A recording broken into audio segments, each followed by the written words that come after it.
So hello and welcome guys in this new video lecture session of electrical engineering by Ashutosh. आप सबका स्वागत है इस नए लेक्चर में जहां पर क्वेश्चन पूछे जाते हैं objective type, fill in the blanks, match the following या शॉर्ट क्वेश्चन आंसर। तो गाइस आज हम शॉर्ट क्वेश्चन आंसर जो इंटरव्यू के लिए है, specially for BTech, diploma, for JE exam, railway exam, interview purpose, इन सब पर्पस के लिए होते हैं। तो आइए शुरू करते हैं शॉर्ट क्वेश्चन एंड आंसर। तो हमारा आज का जो क्वेश्चन आंसर है वो पावर फैक्टर और डीसी एसी करंट के बारे में है। तो आइए शुरू करते हैं, लेट्स स्टार्ट।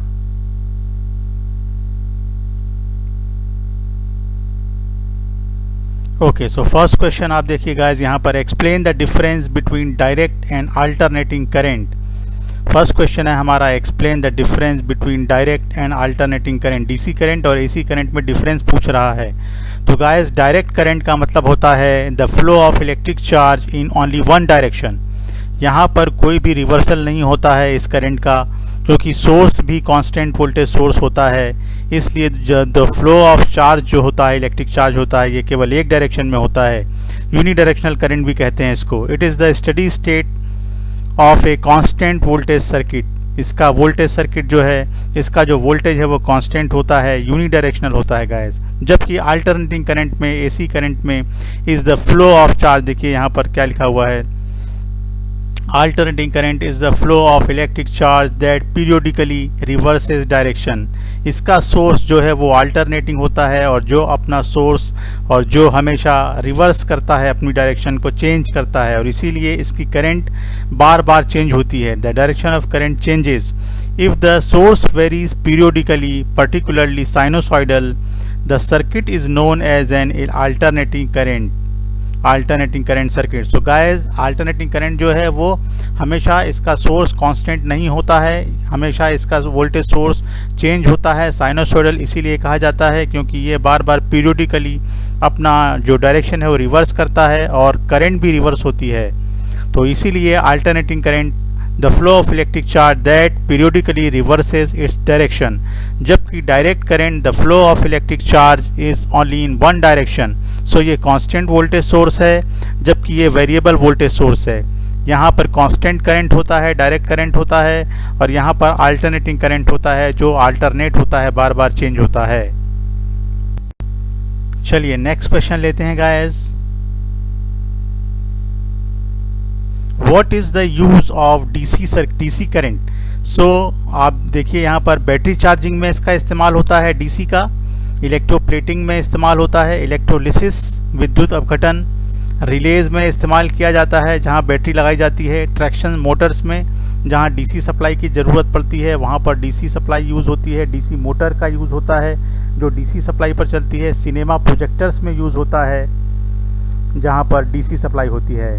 जबकि गाइस देखिए AC, where is AC used, household applications में, घर में, हमारे घर में जहाँ एप्लीकेशन होता है इसका एसी सप्लाई काम करती है, एसी सप्लाई होती है। हाउस होल्ड एप्लीकेशंस में, फैंस में, रेफ्रिजरेटर्स में, पावर ड्राइविंग मोटर्स में, और एसी मोटर्स में, specially induction motor, whether it is single phase induction motor हो या 3 फेज इंडक्शन मोटर गाइस। तो एसी का जो यूज़ है वो सबसे ज़्यादा होता है, एसी बहुत ज़्यादा यूज़ की जाती है हाउस होल्ड एप्लीकेशंस में, और डीसी का इस्तेमाल थोड़ा सा कम होता है गाइस। आइए नेक्स्ट क्वेश्चन लेते हैं। What is power factor. Power factor क्या है। सो गाइस यहाँ पर देखिए, what is leading and lagging power factor. सबसे पहले समझते हैं what is power factor. So the cosine of the angle between voltage and current is called the power factor. यहाँ पर देखिए गाइस, वोल्टेज ट्रायंगल आप देखिए, पावर ट्रायंगल ये है एक्टिव पावर। एक्स एक्सिस पर आपका P है जिसको आप active power, true power, active power, wattful power इस नाम से पुकारते हैं। ये P है, this is P, active power. It is called active power KW VI cos theta या cos फाई।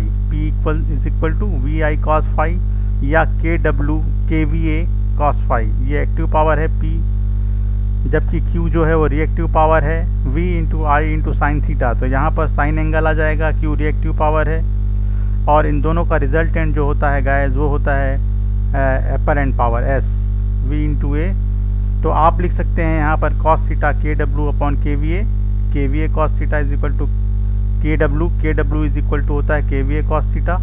इस तरीके से ये सही फार्मूला बना। तो active power equal to KW, यहाँ से देखिए active power is equal to KW KVA cos theta, P is equal to VI cos theta, जबकि रिएक्टिव पावर जो होता है वो साइन थीटा, वहाँ पर आएगा guys sine theta, VI sine theta. So KVAR reactive power की जो यूनिट होगी वो KVAR होगी। ये Q जो है ये रिएक्टिव पावर है आपका, Q जो है वो रिएक्टिव पावर है आपका। तो KVAR kilo volt ampere reactive is equal to KVA sine theta या साइन फाई। तो यहाँ पर KVA साइन थीटा या साइन फाई आएगा। ये फेज एंगल है, थीटा या फाई जो बना रहा है, ये थीटा जो एंगल बन रहा है ये फेज एंगल है गाइस यहाँ पर। तो इस तरीके से, और एपरेंट पावर जिसमें केवल वोल्टेज और करंट हो, इसमें ना कॉस है ना साइन है।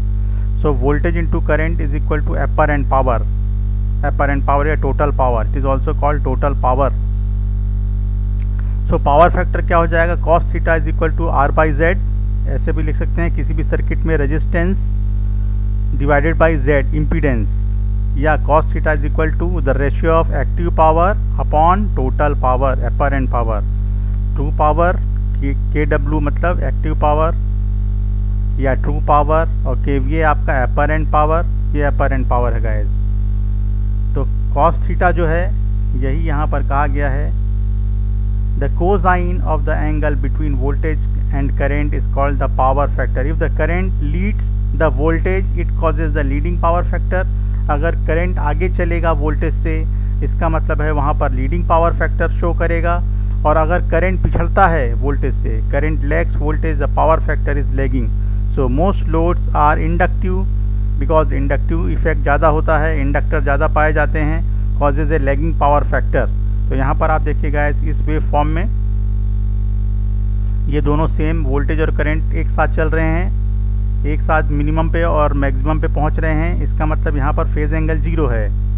ओके, यहाँ से देखिए V और I दोनों एक साथ निकले, मैक्सिमम एक साथ अटेंड कर रहे हैं और मिनिमम भी एक साथ अटेंड कर रहे हैं। इसका मतलब उसके बाद डायरेक्शन रिवर्स कर दिया इन्होंने, फिर मैक्सिमम पे एक साथ पहुँचे और मिनिमम पे भी एक साथ पहुँचे। इसका मतलब यहाँ पर फेज एंगल 0 है। जबकि गैस यहाँ पर वोल्टेज लीड कर रहा है, वोल्टेज यहाँ से शुरू हो गया है वोल्टेज, जबकि 90 डिग्री से वोल्टेज यहाँ पर 90 डिग्री से करंट शुरू हो रहा है। तो इसका मतलब करंट जो है ये कहलाएगा आपका फेज एंगल इतना, this angle will be called phase angle. तो यहाँ पर करंट पीछे है, वोल्टेज आगे है। ओके, तो ये आपका लैगिंग पावर फैक्टर शो करेगा, क्योंकि करंट पिछड़ गया गाइस। यहाँ पर current is lagging behind the voltage by phase angle phi या 90 डिग्री अगर होगा तो ये लैगिंग पावर फैक्टर यहाँ पर शो करेगा। और इसी तरीके से अगर करंट आगे चला गया, ये देखिए ये करंट आगे है, current is leading from voltage, voltage is behind, so यहाँ पर लीडिंग पावर फैक्टर आपको शो करेगा। ओके, सो यहाँ पर लीडिंग पावर फैक्टर कहलाएगा जैसे कैपेसिटर में होता है, और यहाँ पर इंडक्टर में जैसे कि लैगिंग पावर फैक्टर कहलाएगा जैसे कि इंडक्टर में होता है। और जैसे कि रेजिस्टेंस होता है, रेजिस्टिव लोड होता है, जहाँ पर फेज एंगल 0 होता है, वोल्टेज और करंट के बीच कोई भी एंगल नहीं होता है गाइस, इसलिए यहाँ पर 0 डिग्री होगा।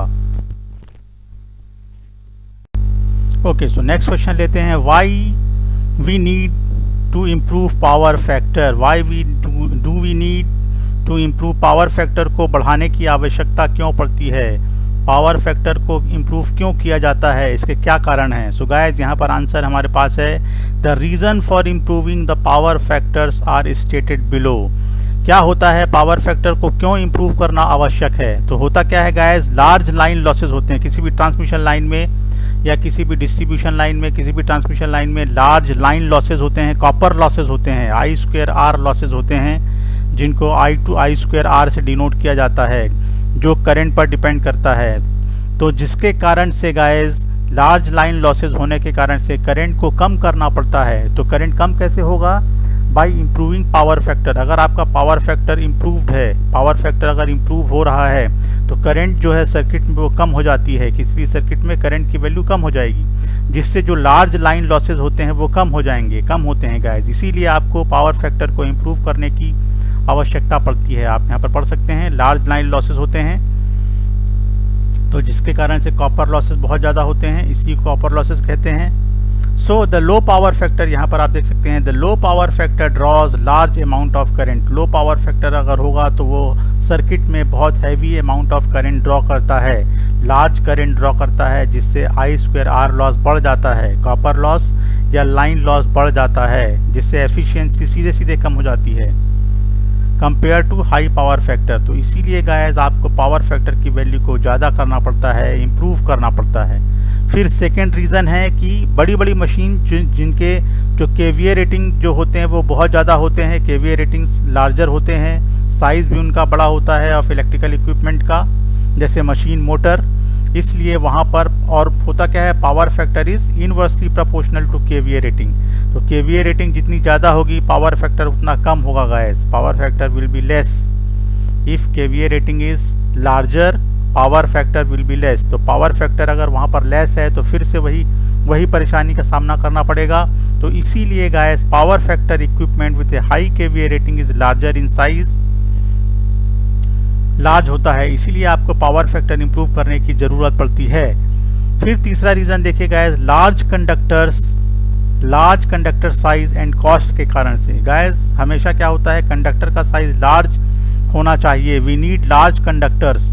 कंडक्टर का जो साइज़ होता है, जैसे ACSR कंडक्टर, उनका जो साइज़ है वो लार्ज होना चाहिए to transmit the heavy current required. Current को ट्रांसमिट करने के लिए या ट्रांसमिशन के लिए, हैवी करंट के ट्रांसमिशन के लिए उनका लार्ज कंडक्टर होना चाहिए due to low power factor, क्योंकि लो पावर फैक्टर होता है जिससे कि करंट बहुत ज़्यादा सर्किट में आती है। तो इसीलिए गाइस इनका कॉस्ट जो है उसको देखते हुए और कंडक्टर के साइज़ को देखते हुए उनका जो कंडक्टर का जो साइज़ है वो लार्ज होना चाहिए, ताकि उनका क्रॉस सेक्शनल एरिया ज़्यादा हो और उनका रेजिस्टेंस कम हो, ताकि हैवी करंट को आप ट्रांसमिट कर सको। फिर गाइस देखते हैं पुअर वोल्टेज रेगुलेशन। ये भी एक कारण है गाइस, पुअर वोल्टेज रेगुलेशन और लार्ज वोल्टेज ड्रॉप। होता क्या है, large current due to low power factor. Low power factor के कारण बहुत ज़्यादा लार्ज करंट आती है सर्किट में, और जो कि हाई वोल्टेज ड्रॉप क्रिएट करती है, हाई वोल्टेज ड्रॉप क्रिएट करती है, जिसको कि रेगुलेट किया जाना आवश्यक होता है गाइस हमेशा।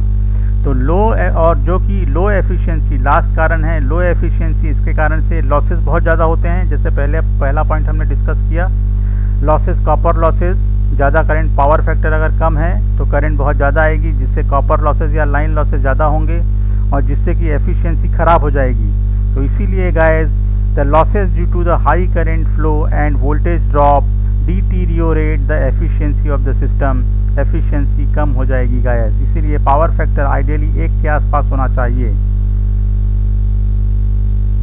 तो इतने सारे रीज़न हैं गाइस, पावर फैक्टर को इसीलिए इम्प्रूव किया जाता है ताकि सर्किट में करंट कम हो, क्योंकि हमको इतने सारे पैरामीटर चाहिए।